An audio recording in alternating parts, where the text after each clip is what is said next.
স্থিতি, আর কিছুই নয়।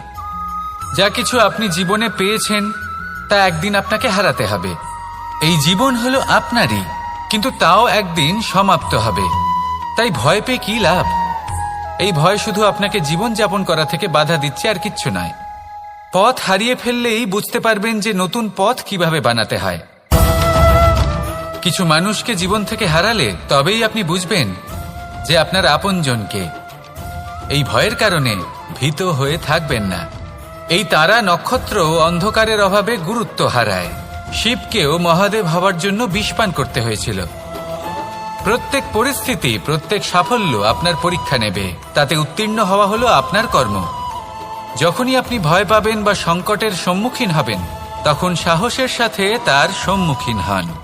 মনে রাখবেন, যে সম্মুখীন হতে জানে সাফল্য তার সাথে সবসময় থাকে।